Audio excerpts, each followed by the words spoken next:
Good afternoon. Thank you for joining us. I'm Kristen Goodwillie and for Juliana Valencia. Driving into work, those clouds looked daunting. Right now, we have meteorologist T.G. Shuck is in the Weather Center tracking the storms moving through our area, and Caitlin Fish is in our storm tracking vehicle, the Beast, getting a live look at the area. Caitlin, where are you? How's it going out there? So we are just pulling out of the station right now and in the downtown area. We've got some heavy downpours going on through the metro right now, but overall conditions are not that bad. We don't have any severe weather watches and warnings out right now. We are just seeing some heavy rainfall. Now we're going to head south on I-65 towards Bullitt County, where they are seeing a bit more in the way of lightning strikes as well as some heavy downpours. We'll show you a live look at the roads right now. There's a look as we're heading through the downtown area. Obviously some rainfall, but this is just a typical summer thunderstorm. As we get on I-65 southbound here, we'll keep you posted on what we see throughout the show over the next hour.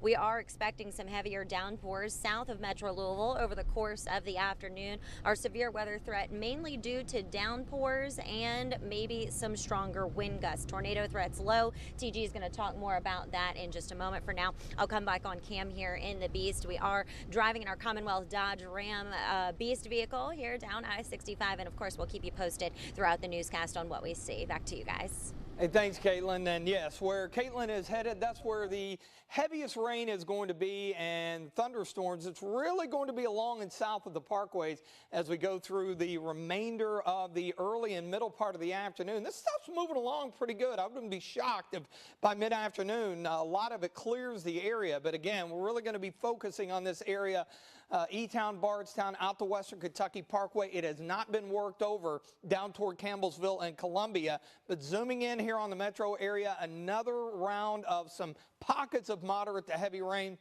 Not a whole lot of lightning in it. Occasionally you'll see some, again, very intense rains west of E-Town. Some lightning in it as well. Radcliffe and coming up into western Breckinridge County west of Hardinsburg. You get into southern Indiana, it's just general moderate rain. We had one cell that was pretty strong coming into western Lawrence County. It is beginning to weaken. And then again, farther south of the Bluegrass and western Kentucky Parkway, Hodgenville, Bonneville, Mumfordville, over toward Campbellsville, Greensburg, and Lebanon.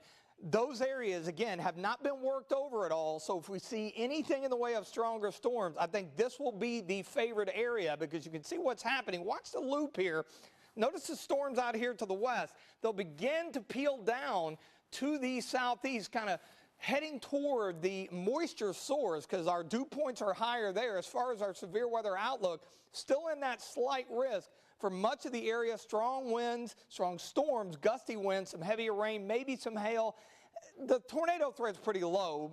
An isolated spin up, if that. And again, we haven't had any warnings here. Morgan & Morgan HC Camera Network or Furniture Fair Cam.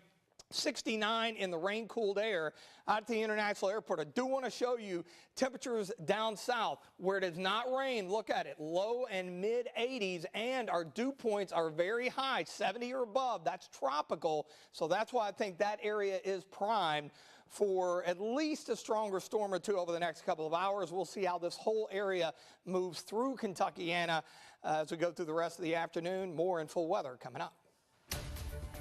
Special counsel Robert Mueller says he's leaving the Justice Department now that he's concluded his Russia investigation. Mueller says charging President Trump with a crime was not an option because of Justice Department guidelines.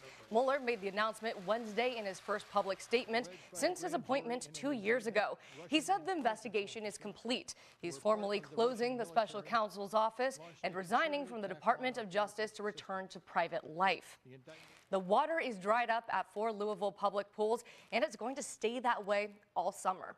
But community partnerships are helping provide other swim options. You do have to pay for these, but at a lower cost. The YMCA will host 5 community swim events at both their downtown and southwest locations. That starts in June. JCPS is also offering up their structured swim programs at Central High School's pool beginning June 14th. You may remember Papa John's donated $90,000 through their foundation. Louisville native Jamon Brown donated $5,000 with a match from the Atlanta Falcons. The $100,000 will be used for pool operations, including lifeguards. Tonight, Gebra Gregorgis will have more on this at 4 and 5. Evolent Health is buying out Passport Health Plan. Passport Health currently serves more than 300,000 Kentuckians statewide. Evolent will serve as Passport's long-term financial and operating partner. Back in February, Passport Health postponed construction on the new headquarters at 18th and Broadway, saying it was due to a drop in state Medicaid reimbursement rates to the company. We'll continue to follow this developing story, and we'll have more later today in our evening shows. A former Metro police officer appeared in court twice on Tuesday, first to receive his sentence on federal charges and then to change his plea in state court. How do you plead then to 7 counts of sexual abuse in the first degree? Guilty, ma'am. And Mr. Short is granted, and you're to have you have the right to remain silent about the charges. Brandon Wood is accused of sexually abusing a minor in the department's Youth Explorer program. That program has since been suspended. In Wood's plea deal, he's hoping the proposed 5-year sentence will run concurrent with his federal sentence of 70 months in prison. Another former officer charged in the case, Kenneth Betts, pleaded guilty to federal charges. A judge rejected his deal, saying the sentence was too lenient. Tornadoes have ripped across the country over the last few days, last night hitting Kansas and Ohio. A look at that damage. Hi, I am Lisa Hudson, and I'm so excited to be your new co-host for the WHAS Crusade for Children June 1st and 2nd.